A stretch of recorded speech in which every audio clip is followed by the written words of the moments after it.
தேர்தல் என்று ஒன்று வந்தால் இந்த தமிழ்நாட்டை திராவிட முன்னேற்ற கழகத்தினுடைய கையில், தளபதி கையில் ஒப்படைக்க வேண்டும் என்பதற்கு சாட்சிதான் தோழர் மதிமாறன். ஜெயக்குமார் நினைச்சுட்டாரு சட்டசபையில் பேசுற மாதிரி பாட்டும் பாடலான்னு. ஏன்னா சட்டசபையில் எதுவுமே தெரியாம எல்லாத்துக்கும் எந்திரிச்சு பேசுவார். ஒரு முட்டாள்தனமான இப்படி ஒரு கூட்டத்தை வளர்த்து விட்டதுக்கு உண்மையிலேயே ஜெயலலிதா விற்கப்பட வேண்டும். எம்ஜிஆருக்கு ஒரு வரலாறு இருந்தது, சிவாஜிக்கு ஒரு வரலாறு இருந்தது. உங்களுக்கு என்னடா வரலாறு இருக்கு? 60 வயசுல 69 வயசுலையும் ஆடுறதெல்லாம் ஆடி தீர்த்துட்டு இனிமேல் நடக்கவே முடியாதுன்றப்ப இப்போதான் மக்கள் ஞாபகம். எப்போது பெரியாராக இருக்க வேண்டுமோ அப்போது பெரியாராக இருப்பார், எப்போது அண்ணாவாக இருக்க வேண்டுமோ அப்போது அண்ணாவாக இருப்பார், எப்போது கலைஞராக இருக்க வேண்டுமோ அப்போது கலைஞராக இருப்பார், எப்போது தளபதியாக இருக்க வேண்டுமோ அப்போது தளபதியாக இருப்பார். நான் இவங்களை விட எல்லாரையும் விட விஜயகாந்த் பெட்டர்னு சொல்லுவேன். வீழ்வது ராமாக இருந்தாலும் வாழ்வது தமிழாக இருக்கட்டும். அது பேசியா?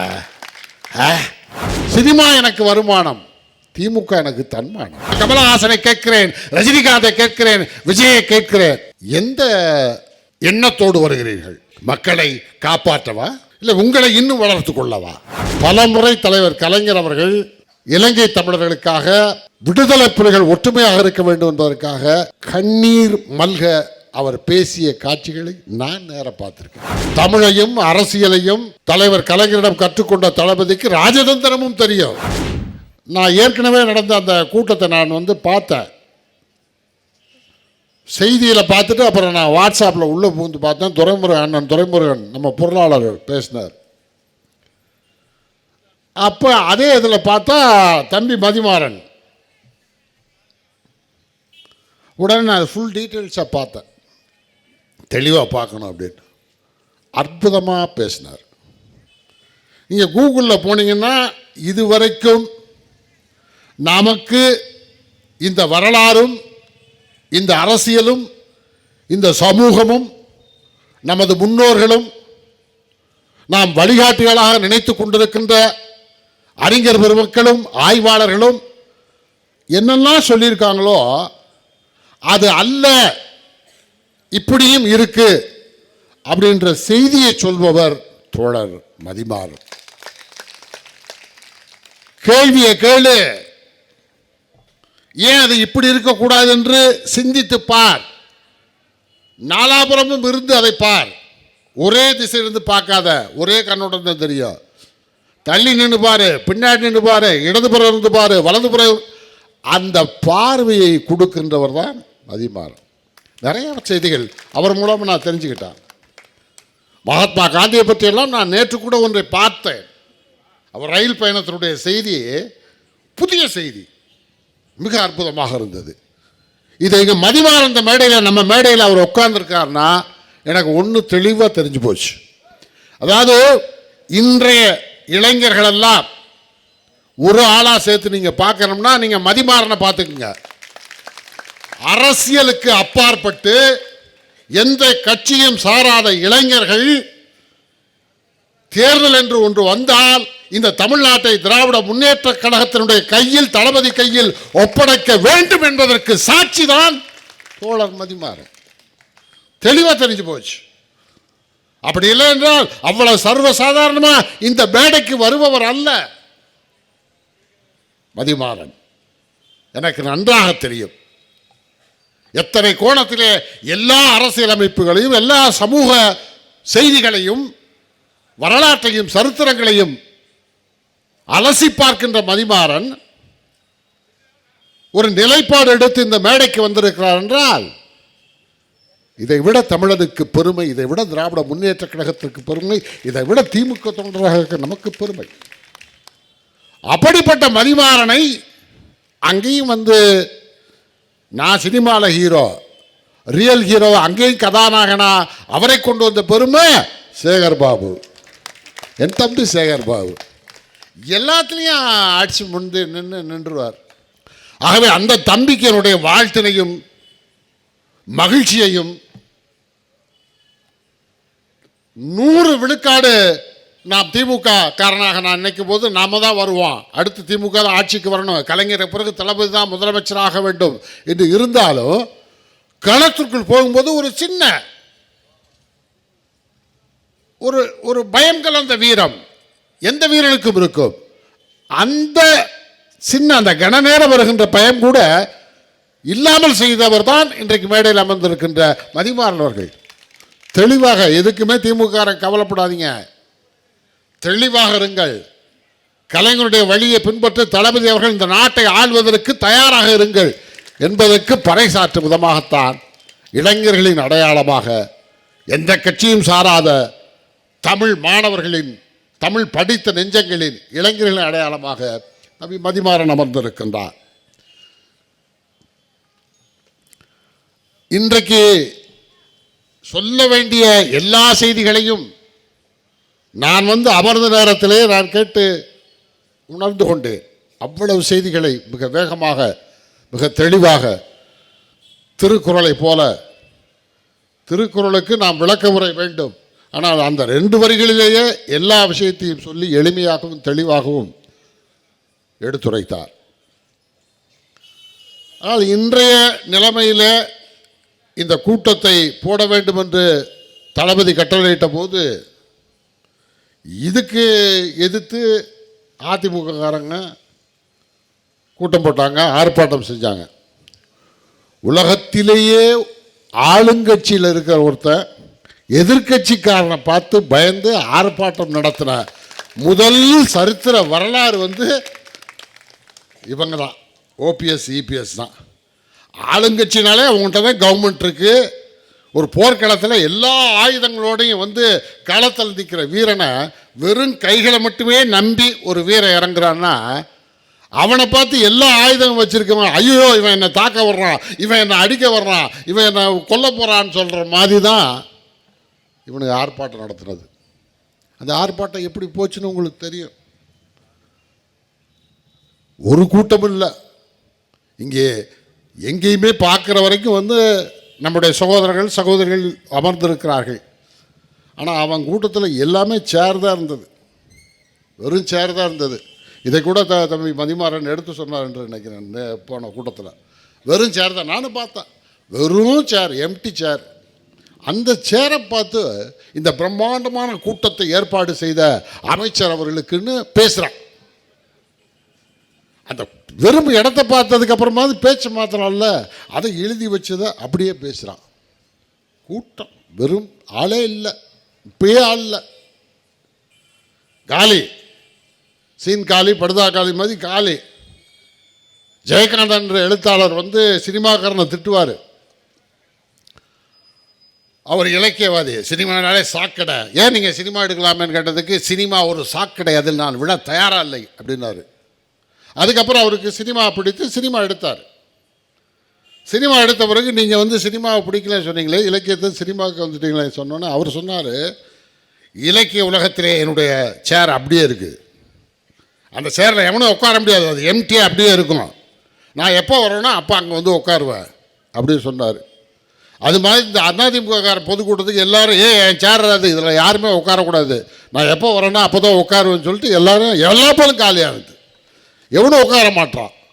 ஜெயகாந்தன் சேரில் கூட உட்காந்துருப்பான், போகிறோம் இந்த சேரில் உட்காரவே மாட்டேன்ட்டான், எல்லாம் ஒளிஞ்சே இருந்தானு.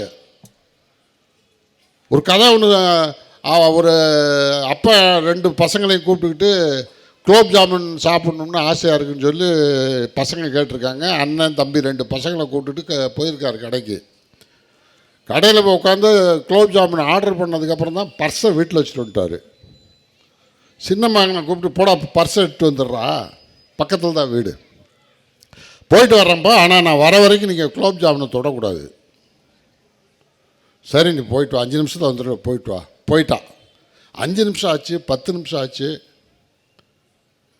அரை மணி நேரம் ஆச்சு, வரல அவன். அண்ணனுக்கு பசிக்குது, ஆனால் வாயில் எச்சி ஊறுது, குலோப் ஜாமுனை பார்த்துட்டே இருக்க முடியல, நான் சாப்பிட்றேன். சரி விடுற, அவன் வரட்டும், எங்கேயோ சுற்றிட்டு இருக்காமல வரட்டும், நீ சாப்பிடுன்றப்ப அவன் அந்த குலோப் ஜாமுன் எடுக்கும்போது ஏய் அப்படின்னு ஒரு சத்தம், பார்த்தா ஒளிஞ்சே இருந்திருக்கான் அவன்.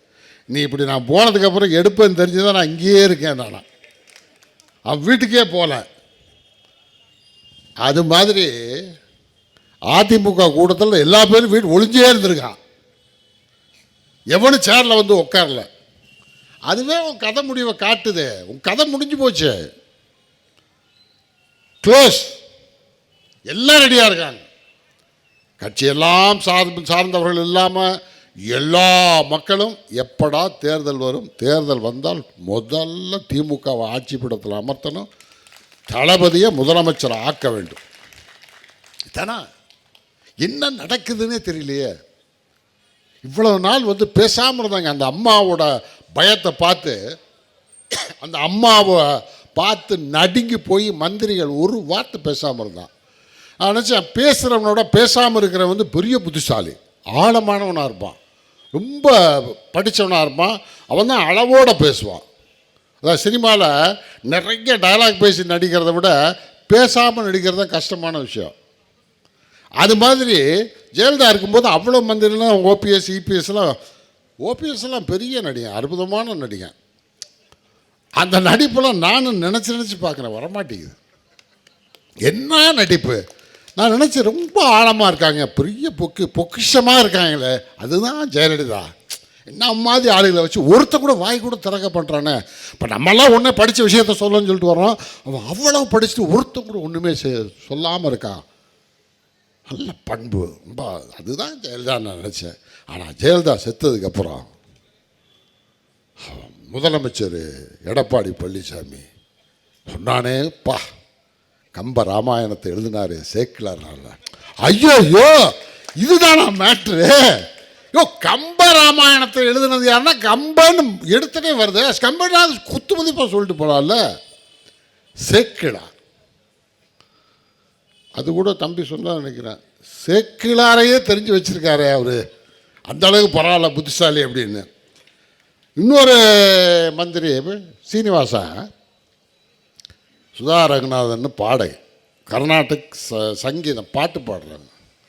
அந்த பாடகி சுதா இது என்ன நடனம் நீ டான்ஸ் தானே ஆடுவ இல்லையா? டான்ஸ் என்னப்பா என்னப்பா இவருக்காக அது பரதநாட்டியம் கற்றுட்டு வரணும் போல இருக்கு. அது பிறந்ததுலேருந்து கர்நாடிக் பாடி ஒரு பிராமண குடும்பத்தில் பிறந்ததுலேருந்து அதை படித்து அவங்க வளர்த்துருக்காங்க. இவர் போய் டக்குன்னு நீ போய் பரதநாட்டியம் கற்றுட்டு வா அப்படின்ட்டாரு. இது என்னது? இன்னொருத்தர் செங்கோட்டையை நினைக்கிறேன், சுகாசினி மேடையில் உட்காந்துருக்கு, சுகாசினி மணிவாசகம் அவர்களே அப்படின்றார். சுகாசினி மணிரத்னம்ன்றது உலகத் தெரிஞ்ச மணிரத்னம், பெரிய டைரக்டரு. இவர்கள்லாம் எந்த வகையில் நீ நாட்டை ஜென்ரல் நாலேஜே இல்லாமல் நாட்டை ஆளுவதற்கு எப்படி வந்திருக்கு? அவன் இன்னொருத்தன் என்ன சொன்னான், இன்னொரு மந்திரி இப்போ 10-15 நாளைக்கு முன்னாடி ஒரு மந்திரி பேரே தெரியாது. எனக்கு குழப்பம் தான். நான் அங்கேருந்து சேகர்பாபு பெஞ்சுக்கு அங்கே ஒரு மந்திரி உட்காந்துருக்கு, அந்த மந்திரி பேர் என்னன்னுவேன், அண்ணா இவருன்னு அப்படின்னு. அப்படி ஒரு மந்திரி, விவசாய மந்திரி, அரவ மந்திரி, நாக்கு அறுப்பேன் அப்படின்னு போன வாரம் பேசினாப்புல. அடுத்த நாளே என்ன சொல்லிட்டேன், எனக்கு டங்கு ஸ்லிப் ஆயிடுச்சு, நாக்கு அழுகி போகுன்னு சொல்கிறது தான் நாக்கு அறுப்பேன்னு சொல்லிட்டேன். துரைக்கண்ணா இப்படியெல்லாம் இருக்காங்க. அது இல்லாமல் இப்போ நம்மால் ஒருத்தர் பாட்டு முந்தா நாள் ஏதோ ஒரு விழாவில் ஜெயக்குமார் பாட்டு, அது சுசீலா அம்மா கூட, சுசீலா அம்மா பக்கத்தில் பாட்டு பாடுறாரியா ஒரு பாட்டுன்னா, அதாவது இப்படி ஒரு பாட்டை நான் கேட்டதே இல்லை. அவர் பாட்டுக்கு பாடிக்கிட்டு இருக்காரு, அது பாட்டாது. இப்படி ஒரு பாட்டை நான் கேட்டதே இல்லை. அதுக்கு தான் நான் நினச்சிக்கிட்டேன். ஜெயக்குமாரை பார்த்தோன்னே சும்மா ஃபோனில் நானும் தம்பி சேகர்பாபு பேசும்போது சேகர்பாபு பாடுவார், அண்ணே வருத்தப்படாதீங்கண்ணே அப்படின்ட்டு ஏதோ ஒரு பாடலை அருமையாக சுதியோட தாளத்தோடு தெளிவாக பாடுவார். நான் ஜெயக்குமார் சொல்கிறேன், நீ சுசிராவெலாம் பாட வேணாம், எங்கால் சேகர்பாபு சொல்லிட்டு ஒரு பாட்டு எல்லாம் தெரிஞ்ச மாதிரி போகிறான். ஜெயக்குமார் நினச்சிக்கிட்டாரு சட்டசபையில் பேசுகிற மாதிரி பாட்டும் பாடலான்னு. ஏன்னா சட்டசபையில் எதுவுமே தெரியாமல் எல்லாத்துக்கும் எந்திரிச்சு பேசுவார். அது மாதிரி சுசிலா பக்கத்தில் இருக்கிறதுனால நீ ஒரு பெரிய பாடகர் ஆகிட முடியுமா? எல்லாம் தெரிஞ்ச மாதிரி எல்லா மந்திரியும் பேசுகிறான். எனக்கு சினிமாவில் ஒரு நண்பர் இருக்கார், அவர் பேர் வீரமணி. வேறு கட்சி, நம்ம கட்சிக்காரர் இல்லை, ஆனால் நெருங்கிய நண்பர். எனக்கு, விஜயகாந்துக்கு, ராதாரவிக்கெலாம் நெருங்கிய நண்பர். அவர் என்ன பண்ணார், அவர் என்னன்னா நடிப்பார், டப்பிங் பேசுவார், நாகேஷ்கே டூப் போட்டார். நாகேஷ் மாதிரியே இருப்பார், நாகேஷ்கே டூப் போட்டார். எனக்கு, விஜயகாந்துக்கும், ராதாரவிக்கும் நெருங்கிய நண்பர் அவர். திடீர்னு நான் டைரக்ட் பண்ணிடுவார், நாடகத்தை டைரக்ட் பண்ணிடுவார். அப்போ ஒரு நாள் ஒரு பெரிய வெளியூரில் ஏதோ ஒரு ஃபங்க்ஷனுக்கு போயிருக்கோம். நான் ராதா ரொம்ப எங்கள்கிட்ட பேசி எங்களை டயர்டாக்கிட்டு இருந்தாங்க. எதை சொன்னால், எந்த சப்ஜெக்ட் சொன்னாலும் அந்த அதிமுக மந்திரிகள் மாதிரி எந்த சப்ஜெக்ட் சொன்னாலும் எல்லாம் எனக்கு தெரியும்னு சொல்லிட்டு உளறி கொட்டிக்கிட்டே இருப்பார். அப்போ சொன்னார், நான் கேட்டேன், என்ன வீரமணி எல்லா திறமையும் உங்கள்கிட்ட இருக்க, என்ன இப்படி கேட்குறீங்க சந்திரசேகர்? நான் நடிப்பேன், வசனம் எழுதுவேன், டைரக்ட் பண்ணுவேன், டப்பிங் பேசுவேன், வேறு என்ன செய்வீங்க? எல்லாம் செய்வேன். பாட்டு பாடுவேன். பாடுவீங்களா? நல்லா பாடுவேனே. எழுதுறது பாட்டு எழுதுவேன். ராதாரவி அப்படியே பார்த்தான். வீரமணி, இதெல்லாம் ரொம்ப ஓவர். உங்களுக்கு என்ன தெரியும்? பாட தெரியுமா? என்ன கேட்குறீங்க நீங்கள் ரவி? பாடுவேன் ரவி, நான் பாட்டு எழுதுவேன் ரவி அப்படின்னோடனே ராதாரவி என்னை பார்த்துட்டு அப்படின்னு கண்ணடிச்சான். இவனை விடக்கூடாது, இன்றைக்கி மாட்டணுன்ட்டு பிளான் பண்ணிக்கிட்டோம். சரி வீரமணி, பாட்டு எழுதுவேன்னு சொல்லிட்டல, இப்போ ஒரு சிச்சுவேஷன் சொல்கிறோம், இந்த சூழ்நிலைக்கு ஒரு நீ பாட்டு எழுது. தாராளமாக சொல்லுங்க, உடனே நான் எழுதுவேன் அப்படின்னா. அப்போ இந்த நாயகன் படம் வந்த டைமு. நான் சொல்கிறேன், நாயகன் படத்துக்கு கமலஹாசன் மாதிரி ஒரு ஊரில் ஒரு நல்லவன், ஆனால் அவனே கெட்டவன். ஏன் நல்லவன்? எல்லாருக்கும் பணத்தை கொடுக்குறான் ஏழைகளுக்கு, அதனால் நல்லவன். ஏன் கெட்டவன்? பணக்காரனுக்கு பணத்தை எடுக்கிறான், அதனால் கெட்டவன். நாயகன் நானும் பார்த்தேன், போதும், அது இது போதும் எனக்கு. ஒரு ஊரில் ஒரு நல்லவன், அவனே கெட்டவன், இதான மேட்ரு. இதை வச்சு பாட்டு எழுதுனேன். ஐயோ, எனக்கு என்னமோ தெரில சந்திரசேகர், ராதாரவி, அப்படியே உக்காந்தேன்னா ஒரு மூடுக்கு வந்துட்டேன்னா, ஐயோ அது பாட்டு வார்த்தைகள் அப்படியே கொட்டும். இறைவன் எனக்கு அப்படி ஒரு வரத்தை கொடுத்துட்டான். ஒரு ஊரில் ஒரு நல்லவன், அவனை கெட்டவன். அதானே ரவி, அதானே சந்துரு, விடுங்க. ஆமாப்பா, இல்லைப்பா, அந்த ஆட எத்தனை தடவைங்க சொல்லுவீங்க. ஒரு ஊரில் ஒரு நல்லவன், அவனே கெட்டவன், இது மேட் ரைட் அப்படின்ட்டு அவனை ஒரு 5 நிமிஷம் நான் இந்த பக்கம் வந்தேன், வீரமணிக்கு இந்த பக்கம், ரவி இந்த பக்கம் வந்துட்டான். ரெடி ஆகிட்டோம் நாங்கள். இவனை இன்றைக்கி விடவே கூடாது. இப்படியே ஒரு 5 நிமிஷம் கழிச்சு வந்துடுச்சு. அப்படின்னா ஒரு ஊரில் ஒரு நல்லவன், அவனை கேட்டவன். சொல்லட்டுமா? நான் சொடக்கலாம் போட்டான். ஒரு ஊரில் ஒரு நல்லவன், அவனே கெட்டவன். ஓங்கி மிதிச்சான். எவ்வளவு நேரமாடா எங்கள்கிட்ட சிச்சுவேஷன் கேட்டு நாங்கள் இவ்வளவு கதை சொல்லி, ஒரு ஊரில் ஒரு நல்லவன், அவனே கெட்டவன். இதுக்கு 1/2 மணி நேரம் 3/4 மணி நேரம் பாட்டு, டியூனு, அருள் எல்லாம் சொல்லிட்டு சொன்னதே திருப்பி சொன்னான். மிதின்னு மிதிச்சோம். அந்த மாதிரி எதுக்கு சொல்கிறேன்னா, அந்த மாதிரி அதிமுக அமைச்சர்கள் அவ்வளவு கான்ஃபிடன்ஸ் தான் மேலே, ஆனால் சொன்னதையே திருப்பி சொல்லிகிட்டு இருக்காரு. ஒரு முட்டாள்தனமான இப்படி ஒரு கூட்டத்தை வளர்த்து விட்டதுக்கு உண்மையிலேயே ஜெயலலிதா வெட்கப்பட வேண்டும், வேதனைப்பட வேண்டும். என்ன நாடு இது? எப்படிப்பட்டவர்கள் இந்த மக்களை கொண்டு செலுத்தியிருக்கிறார்கள்? தந்தை பெரியார், பேரறிஞர் அண்ணா, முத்தமிழறிஞர் கலைஞர். நான் ஒவ்வொரு மேடைகள் நான் சொல்லுவேனே, வருவார் என் தலைவர் பேசுவார். இன்னைக்கு நமக்கு அந்த குரல் அப்படி கண்ணை மூடிட்டு நீங்கள் கேட்டிங்கன்னா, பெரிய மெடிடேஷனுக்குலாம் போக தேவையில்லை. கண்ணை மூடலாம் அந்த கரகரத்த குரல் நம்ம காதில் அப்படியே கேட்கும். பதிய வச்சுட்டு போயிட்டாரு, அதிர வச்சுட்டு போயிட்டாரு, காதுக்குள்ளேயே ஒட்டி இருக்குது. காஃபி, நல்ல காஃபியை இல்லை நல்ல அல்வா ஸ்வீட் சாப்பிட்டதுக்கப்புறமும் 1 ஹவர் கழித்து இன்னும் இனிப்பு வாயிலேருந்து போகலன்னு சொல்லுவோமே, அது மாதிரி இன்னும் அந்த காதில் என் தலைவர் குரல் அப்படியே இருக்குது. அந்த குரலை நம்ம கேட்டுக்கிட்டே இருக்கலாம். அது நம்ம கூடயே இருந்துக்கிட்டே இருக்கு. என் உயிரினும் மேலான அன்பு உடன்பிறப்பு முடிச்சு போச்சு. தமிழர்களே தமிழர்களே, நீங்கள் என்னை கடலிலே தூக்கி போட்டாலும் கட்டுமரமாகத்தான் மிதப்பேன். அதில் நீங்கள் ஏறி பயணம் செய்யலாம், கவிழ்ந்து விட மாட்டேன். அடடடா,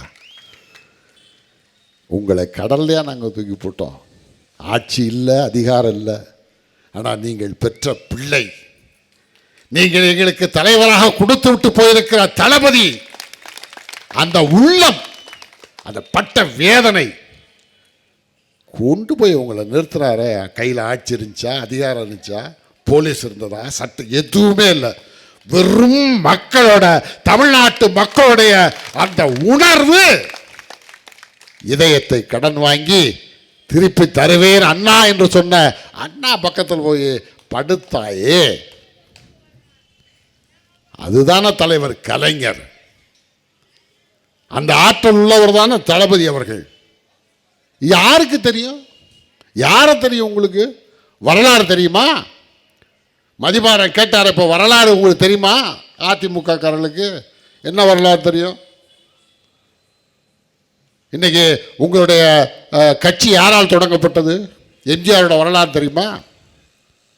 வரலாறு தெரியணும், வாழ்க்கை தெரியணும். வரலாறே தெரியாமல் உட்காந்துருக்கானுங்க. வரலாறு தெரியாமல் நம்ம பார்த்து கேட்கிறார்கள். எம்ஜிஆர் வரலாறே தெரியாமல் அதிமுகவில் இருக்காங்க. உங்களுக்கு எப்படி அண்ணா வரலாறு தெரியும்? நான் இங்கே மதிமாறன் வந்ததில் நான் மிகுந்த மகிழ்ச்சி என்று சொன்னதற்கு காரணம் என்னவென்றால்,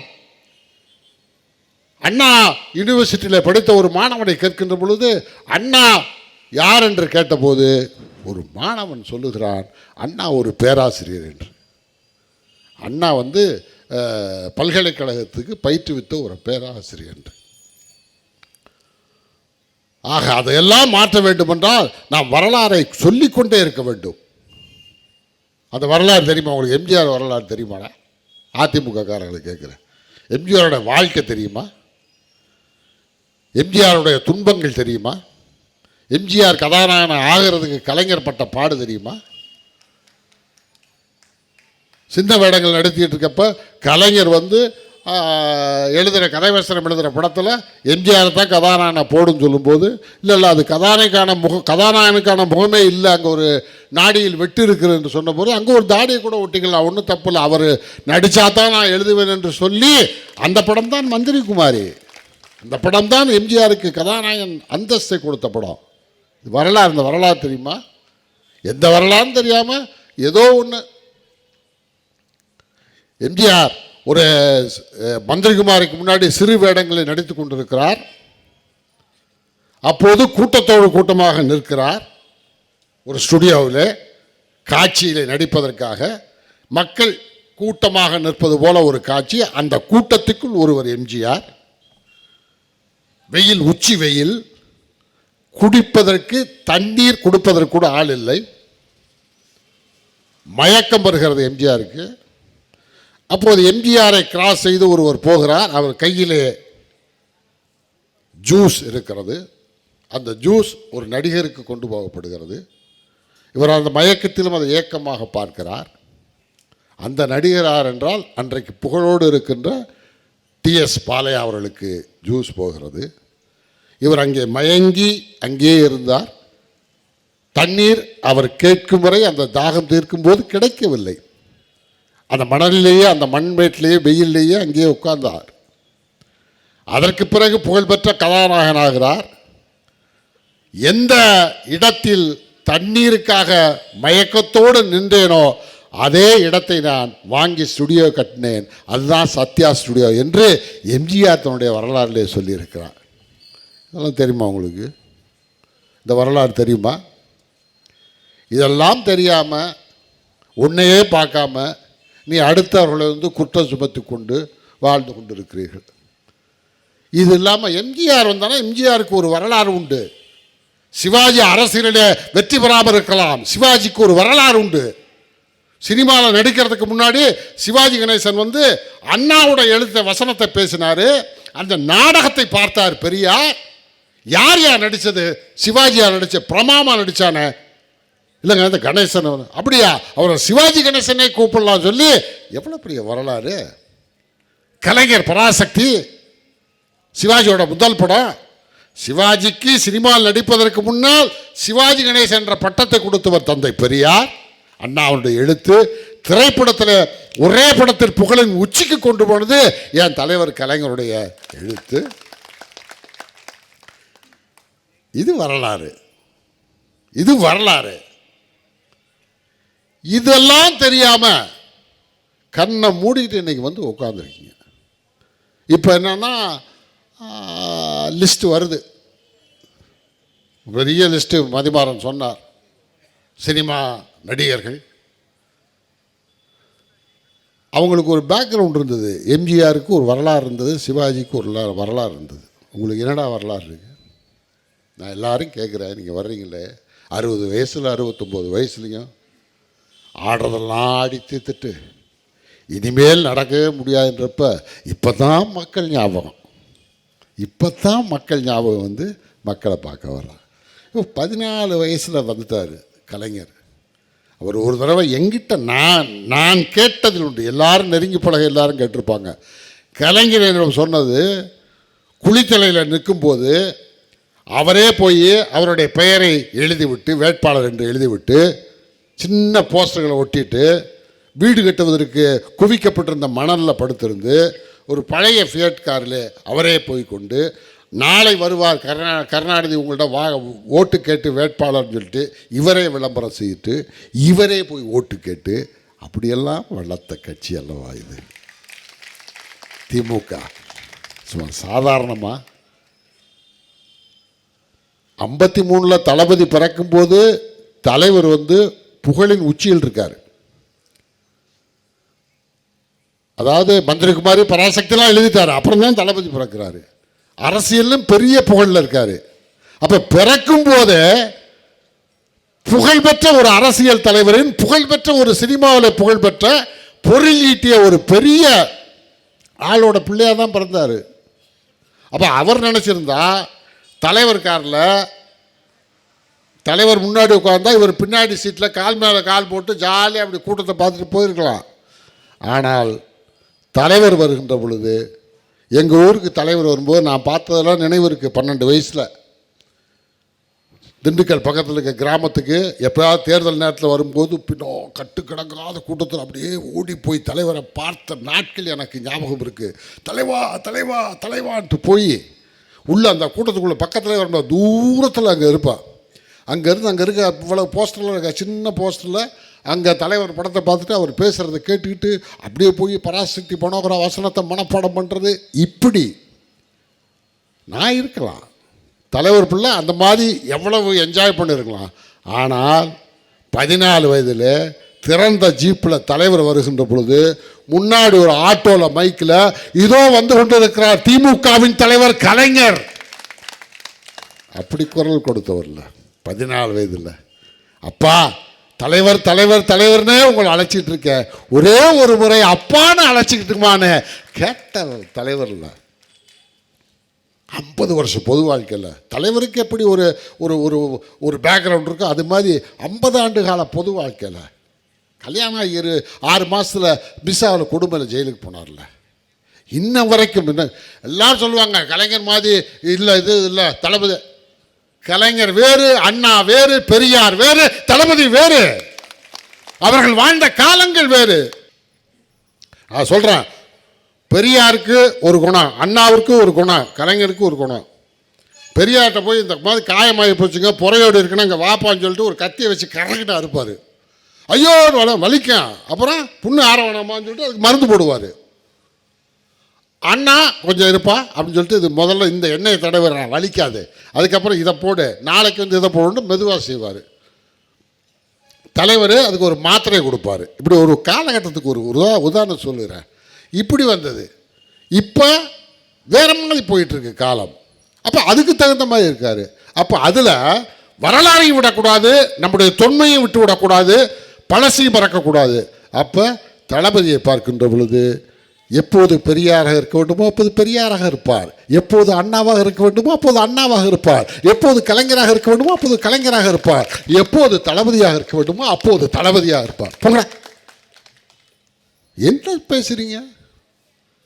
60 வயசு நான் இவங்களை விட எல்லாரையும் விட விஜயகாந்த் பெட்டர்னு சொல்லுவேன். இன்னைக்கு வர்ற கமலஹாசன் ரஜினிகாந்தை விட அன்னைக்கு அரசியலுக்கே வர்ற எண்ணம் இல்லை. ஆனால் கலைஞர் மேலே மிகுந்த பாசம் விஜயகாந்துக்கு. நான் எஸ்.எஸ். சந்திரன், ராதாரியெல்லாம் கலைஞரை பார்க்க போகும்போது, டே எந்தையும் கூட்டு போகடா, டே நாடு வரட்டா, டே சோறு ரவி நாடு வரப்பா அப்படின்வான். வந்து கலைஞரை ஆசையோடு பார்ப்பான். ஒரு நாள் நான் என்னன்னா உரிமையோட சொல்கிறேன், நாங்கள் எல்லாம் போடாவோட 40 ஆண்டு கால நண்பர்கள்.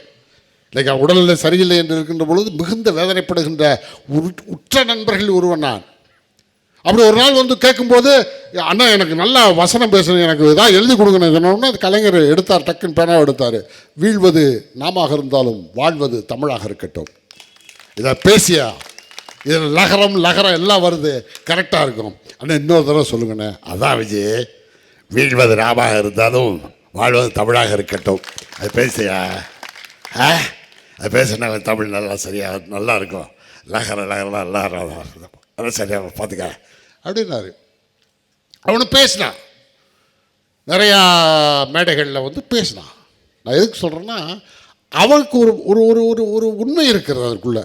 1984 இலங்கை தமிழர்களுக்காக நாங்கள் தான் உண்ணாவிரதம் இருந்தோம். நானும் விஜயகாந்த், ராதாரவி, எஸ்.எஸ். சந்திரன் தான் உண்ணாவிரதம் இருந்தோம். அந்த உணர்வு இருந்தது.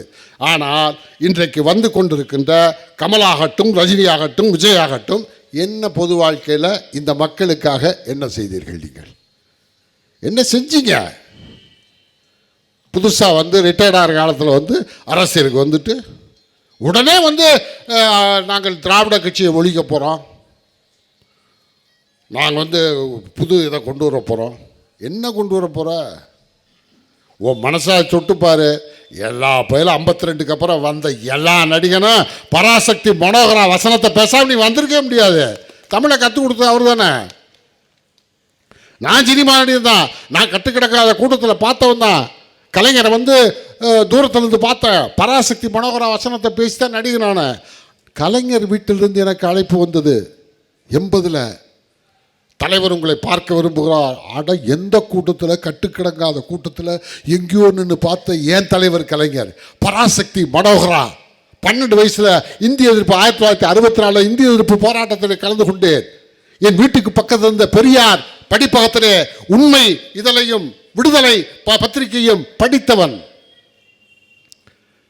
எனக்கு அறிவு என்று தெரிகின்ற பொழுது எனக்கு வந்து அண்ணாவும் பெரியாரும் கலைஞரும் பரிச்சயம், திராவிடர் கொள்கையும் திராவிட முன்னேற்ற கொள்கையும் தமிழும் எனக்கு என் ரத்தத்தில் ஏறிவிட்டது. அப்படி திரைப்படத்துக்கு வந்த பிறகு அழைத்த போது எனக்கு பக்கத்தில் போய் கோபாலபுரத்தில் அதே படியில் குடுக்குன்னு ஏறி போய் உள்ளே பார்க்குறேன். தலைவர் உட்காந்துருக்காரு. இங்கெல்லாம் இன்னும் கொஞ்சம் முடிய அப்படியே இருக்குது, இன்னும் ஃபுல் வழுக்க ஆமாம் அப்படி இருக்காரு. இல்லையா இந்த கலைஞரா நம்ம பார்த்துமே தூரத்தில் அவர் பக்கத்துலையா என்ற போது, வாங்க சந்துரு என்று சொல்லிவிட்டு, உங்களோட படமெல்லாம் பார்த்தேன், பாலைவனச்சோலை, சிவப்பு மல்லி, பட்டம் பிறக்கடு வரிசையாக படம் சொல்கிறார், இதெல்லாம் பார்த்தேன், நல்லா இருந்துச்சு சொல்லிட்டு சொன்னார். சிவாஜிக்கு அப்புறம் எஸ்எஸ்ஆருக்கு அப்புறம் நல்ல தமிழ் பேசுகிற ஒரு தமிழ் நடிகன் சினிமா உலகத்துக்கு கிடைத்திருக்கிறார். எனக்கு நான் அதுக்கப்புறம் எவ்வளவோ அவார்டு வாங்கியிருக்கேன். 2003 வந்து அப்துல் கலாம் கையிலே சிறந்த நடிகர் என்ற விருது, இந்தியாவின் சிறந்த நடிகர் என்ற விருதையும் நான் பெற்றிருக்கிறேன். ஆனால் இனி எத்தனை விருதை பெற்றாலும் தலைவர் கலைஞர் என்னை பார்த்து சிவாஜிக்கு அப்புறம் எஸ்எஸ்ஆருக்கு அப்புறம் நல்ல தமிழ் பேசுகிற நடிகன் சொன்னார்ல. தமிழே தமிழ் தாயே வாழ்த்துனதுக்கப்புறம் வேறு என்ன இருக்குது? வேறு ஒன்றுமே இல்லையே. நான் இன்றைக்கி வரைக்கும் 300 படம் நடிச்சிருக்கேன். என்ன கேட்டால் ஒருத்தன் கேட்டிருந்தான், என்ன நீங்கள் சினிமா நடிகர்லாம் திட்டுறீங்களே, நீங்களே சினிமா நடிகன் தானே? நான் சினிமா நடிகன் தான், நான் சினிமா நடிகன் தான். ஆனால் சினிமாவுக்கு வந்ததுக்கப்புறம் நான் வந்து கொள்கை எடுக்கலை. சினிமாவுக்கு வருவதற்கு முன்னால் நான் திமுக காரன். நான் திமுக காரன் முதலில், அப்புறம்தான் சினிமாக்காரன். சினிமா எனக்கு வருமானம், திமுக எனக்கு தன்மானம். நான் அப்படிப்பட்டவன். எடுத்து சொன்னார், தூக்கு மேடையில் நடிக்கும் போது தலைவர் சொல்கிறாரு, உனக்கு எக்கச்சக்கமான எதிர்ப்பு வரும், நீ தமிழ் நடிகை, நீ வளர நடிகை, ஆனால் நிறைய வசனங்கள் தூக்கு மேடையில் இருக்கிறது, நீ நடித்தால் அந்த படத்தை திரைப்படமாக எடுப்பேன் என்று சொன்னார். நான் இதை விட எனக்கு பெரிய வாய்ப்பு எனக்கு தேவையில்லை, நான் நடிக்கிறேன்னு சொல்லி அந்த படத்தை நடித்த போது அவர் சொன்னது போலவே எவ்வளவோ எதிர்ப்புகள். எவ்வளவோ எதிர்ப்புகள். அன்றைக்கு முதலமைச்சராக எம்ஜிஆர் இருக்கிறார். அன்றைக்கு அதிக திரைப்படங்களில் நடிக்கின்ற கதாநாயக நான். என் கையில் 22 படங்கள் இருக்கிறது. 18 படங்களை எடுத்த அந்த இயக்குனர் தயாரிப்பாளர்கள் என்னை அழைக்கவில்லை, வேறு நடிகர்களை போட்டார்கள். அப்போது தலைவர் கலைஞர் சொன்னார், நான் உனக்கு சொன்னல எதிர்ப்பு வரும் என்று சொன்னார். நான் சொன்னேன், எனக்கு எத்தனை எதிர்ப்பு வந்தாலும் அதை பற்றி எனக்கு கவலை இல்லை. எனக்கு என் தலைவர் கலைஞர். நான் திமுக. நான் சினிமா நடிகர் என்று சொல்லிக் கொள்வதில் பெருமைப்படுவதை விட தமிழினத் தலைவர் டாக்டர் கலைஞருடைய அன்பு தம்பி, தலைவர் தளபதியினுடைய அன்பு சகோதரர், தமிழன், திமுகவின் தொண்டன், இதுதான் எனக்கு மன நிம்மதியை கொடுப்பது. அதனால் அதை பற்றி கவலை இல்லைன்னு சொன்னேன். 300 படத்துக்கு மேலே நடிச்சிருக்கேன். ஆனால் எந்த படத்தில் போகிறதுக்கு முன்னாடி டைரக்டர் கதையை கேட்டு கேரக்டரை கேட்டு அதுக்கப்புறம் என்ன சொல்லுவோன்னா, ஏதாவது ஒரு இடத்தில் என்னுடைய கேரக்டர் பேசுகிற வசனத்தில் திமுகவையோ தலைவரையோ தளபதியவோ ஒரு மறைமுகமாக பேசுகிற மாதிரி இருந்தால் கூட அந்த வசனம் பேச மாட்டேன். அதே மாதிரி நான் நிற்கிற ஷாட்டில் என்னை நிற்க வச்சுக்கிட்டு வேற எவன் இந்த மாதிரி வசனம் பேசினாலும் அந்த ஷாட்டில் நடிக்க மாட்டேங்குது. ஒத்துக்கு வேணா ஒத்துக்கு நடிக்கிறாட்டு போட வேணாம். இதுதான் கொள்கையோடு. கலையை கலையும் அரசியலும் எனக்கு 2 கண்கள் என்று சொன்னார். சில நேரங்கள் நான் ஓய்வெடுக்கிற நிழல் மாதிரி, ஒட்டக நிழல் மாதிரி அது என்று தலைவர் கலைஞர் சொன்னார். நான் சினிமாவில் இருந்தால் என் தலைவர் கலைஞரை பின்பற்றி ஒரு அமைதியாக நல்ல தெளிவான சிந்தனையோடு நான் வீட்டில் போய் என் முகத்தை கண்ணாடியில் பார்க்கும்போது, கரெக்டாக சந்திரசேகர், சரியான ஆள்ராணி, கரெக்டாக இருக்கடான்னு என் முகத்தை பார்த்து என் கண்ணாடியில் எனக்கு சொல்லணும். நாங்கள் என்னை பார்த்து என் முகத்தை பார்த்து நான் என் முகத்தை பார்த்து நான் பயப்படக்கூடாது. ஆகவே இன்றைக்கு வரைக்கும் அதனால தான் தைரியமாக கமலஹாசனை கேட்கிறேன், ரஜினிகாந்தை கேட்கிறேன், விஜயை கேட்கிறேன். எந்த எண்ணத்தோடு வருகிறீர்கள்? மக்களை காப்பாற்றவா, இல்லை உங்களை இன்னும் வளர்த்து கொள்ளவா? மனசாட்சியை தொட்டு சொல்லுங்கள். அரசியலுக்கு யார் வேண்டுமானால் வரலாம், ஜனநாயகத்தில் யார் வேண்டுமானால் வரலாம். மக்கள் ஏற்றுக்கொண்டால் நீங்கள் என்ன வேணாலும், எந்த பொறுப்பில் வேணாலும் இருக்கலாம். ஆனால் நான் இந்த நாட்டின் ஒரு பிரஜையாக, இந்த மேடை திமுக மேடை, நான் கலைஞருடைய தம்பி, தலைவருடைய தம்பி என்பதை தாண்டி ஒரு தமிழனாக நான் கேட்கிறேன், மனசாட்சியோடு கேட்கிறேன், ஒரு மனிதனாக கேட்கிறேன். என்ன விடுறீங்க? நடிப்பா? அதெல்லாம் அதோடு போயிட்டோம், திரைப்படத்தோடு போயிட்டோம். என்னை கூட என்னுடைய நண்பர்கள், இப்போ என் கூட நடித்த நிறைய நண்பர்கள் எல்லாரும் தலையில் விக்கு வச்சுருக்காங்க, டோப்பா வச்சுருக்காங்க. வெறும் நடிகர் இல்லை, இயக்குநர்களே விக்கெல்லாம் வச்சுருக்காங்க. என்னை பார்த்து என்னுடைய நண்பர்கள் கேட்டாங்க, நீங்கள் கரெக்டாக ஃபிட்டாக இருக்க, இந்த தலையில் ஒரு விக்கு வச்சுட்டா வயசே தெரிய வச்சுக்க வேண்டியதா அப்படின்னு. எனக்கு வேணாம் யாருன்னு. எனக்கு சினிமாவில் நடிக்கும்போது என்ன கேரக்டர் அதுக்கு நான் வச்சுக்கிறேன். நான் இங்கே நிற்கும்போது சினிமா நடிகர் மேக்கப் போட்டு எனக்கு வேணாம். நான் இப்படி நின்னாதான் எனக்கு நல்லா இருக்குது, மகிழ்ச்சியாக இருக்குது, சந்தோஷமாக இருக்குது. ஏன்னா இது எனக்கு சுதந்திரமாக இருக்குது. ஒரிஜினலாக ஒரு சந்திரசேகர் அவன் நிற்கிறான், யார் அவன்? திமுககாரையா? யாரா நீ? நான் திமுககாரன் அப்படின்னா, திமுக தொண்டன் அப்படின்னா, கலைஞர் தம்பி அப்படின்னா, தளபதியினுடைய வழியில் போகின்றவர் நான் தெளிவாக இருக்கிறேன். அதனால் நான் கேட்குறேன் உங்கள் எல்லாரையும் விட விஜயகாந்த் பெட்டர்னு சொல்கிறேன். என்ன பொது வாழ்க்கையில் என்ன இந்த மக்களுக்கு என்ன செஞ்சீங்க? ஒன்றுமே செய்யலை. நீங்கள் இதை சொன்னால், இதை கேட்டால் அவர்கள் திருந்த போகிறார்களா? அவர்கள் மாறப்போகிறார்களா? அவர்கள் ஒரு முடிவெடுத்து விட்டார்கள். மக்களை எப்படி ஏமாற்றி விடலாம் என்ற நம்பிக்கையோடு வருகிறார்கள். ஆனால் நான் அவர்களுக்கு சொல்லுகிறேன், மக்கள் இனி ஏமாறவே மாட்டார்கள். எம்ஜிஆருடைய பாதை வேறு, சிவாஜியுடைய பாதை வேறு, நீங்கள் வந்து கொண்டிருக்கின்ற பாதை வேறு. அதற்கான முடிவு, அதற்கான விடையை எல்லாம் வர வர வர தேர்தல் வரும்போது, இந்த தேர்தல் நான் நிற்க மாட்டேன், அந்த தேர்தல் நான் நிற்க மாட்டேன், நான் அதை பார்த்துக்கிறேன், நான் சடசை, இதெல்லாம் பார்க்காதீங்க. மக்களை சந்திக்க வந்துட்டீங்களே, டக்குன்னு இறங்குங்க. ஒரு தெருவில் சின்ன சந்தில் ஒரு தேர்தல்னா கூட நில்லு. ஒன்றுதான் உலகம் பூரா தெரியுமில்ல, நின்று அந்த மக்கள் கொடுக்கிற தீர்ப்பை நீ பார்த்துக்க. இவங்க வந்து இலங்கை தமிழர் பிரச்சனைனா இலங்கை தமிழர் பிரச்சனைக்கு எங்கள் அம்மா தான் எல்லாம் பாடுபட்டாங்க என்று வாய்கிலேயே பேசினார்கள். 1956 தீர்மானம் போட்டு அதை முன்மொழிந்தவர் தலைவர் கலைஞர் சிதம்பரத்தில். அதுக்கப்புறம் எத்தனை போராட்டம், எத்தனை பதவி இழப்பு, எத்தனை ஆட்சி இழப்பு. 4-5 வருஷத்துக்கு முன்னாடி டெசோ மாநாடு கூட்டி தளபதியும் டிஆர் பாலையும் கொண்டு அனுப்பி வைக்கலையா? ஜெனீவா நாட்டுக்கும் ஐநா சபைக்கு அனுப்பி வைக்கலையா?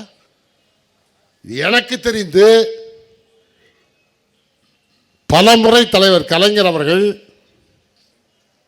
இலங்கை தமிழர்களுக்காக விடுதலை புலிகள் ஒற்றுமையாக இருக்க வேண்டும் என்பதற்காக கண்ணீர் மல்க அவர் பேசிய காட்சிகளை நான் நேராக பார்த்துருக்கேன்.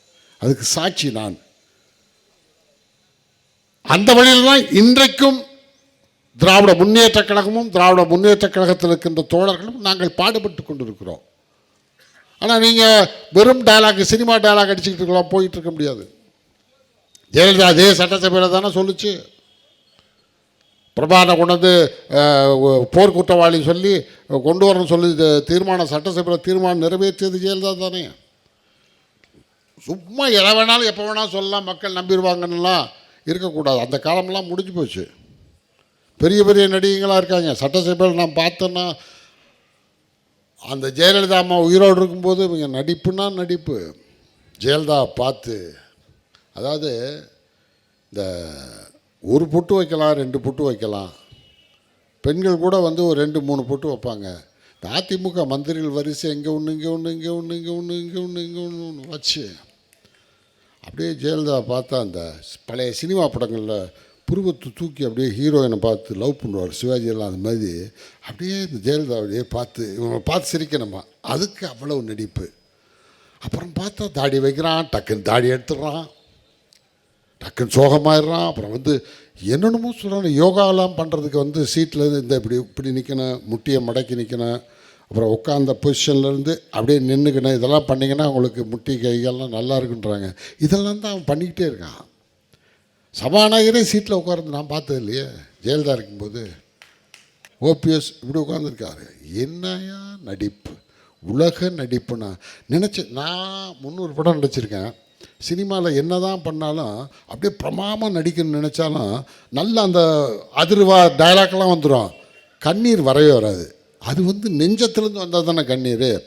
அப்போ அந்த கிளிசரின் கண்ணில் போடுவாங்க, அது கொஞ்ச நேரம் எரியும். அதுக்கப்புறம் அப்படியே அந்த கண்ணீர் வர ஆரம்பிச்சோன்னே அதோடு சேர்த்து அப்படியே டைலாக் பேசிட்டா அது நடிப்பு மாதிரி ஆயிடும். ஆனால் அதிமுக மந்திரியெல்லாம் அப்படின்னு உங்களுக்கு கண்ணீர் பொங்குது ஜெயலலிதா பார்த்து.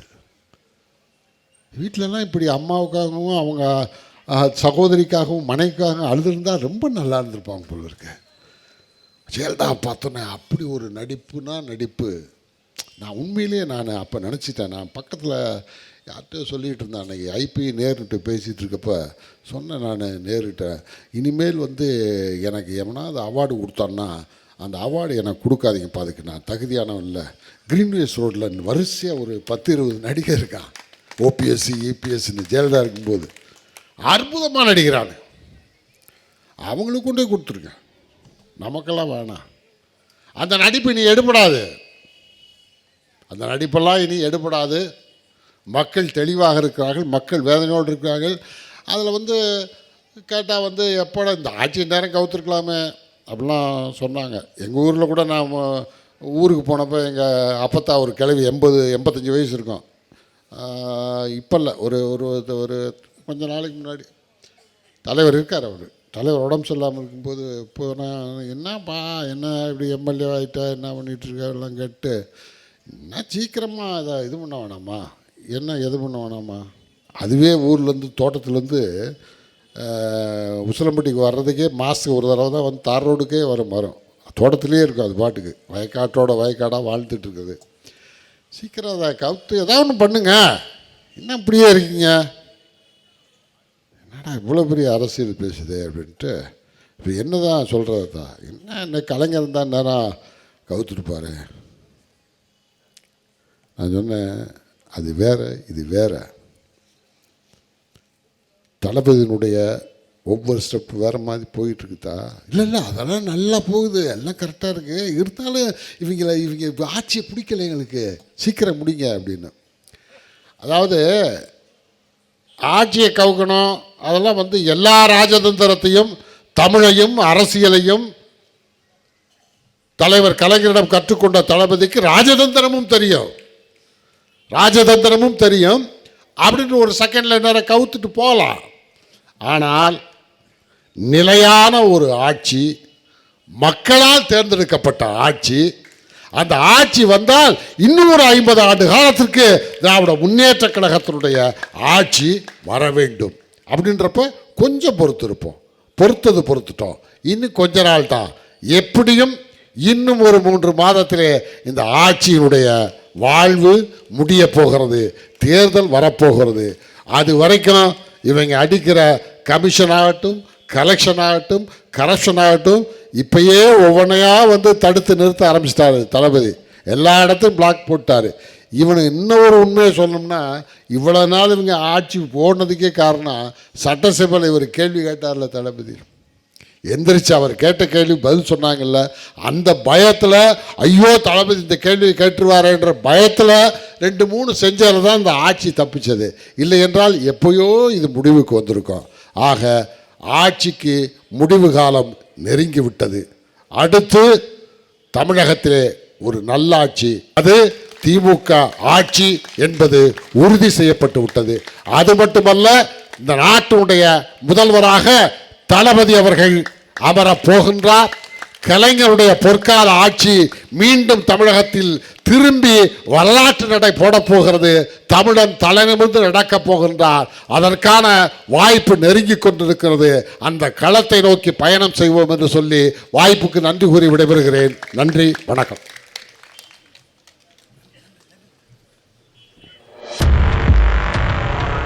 உன் கடவுளை விட, உன் சாஸ்திரத்தை விட, உன் முன்னோரை விட, உன் வெங்காயம் வழக்கமாத்தை விட உன் அறிவு பெருசு, அதை சிந்தி.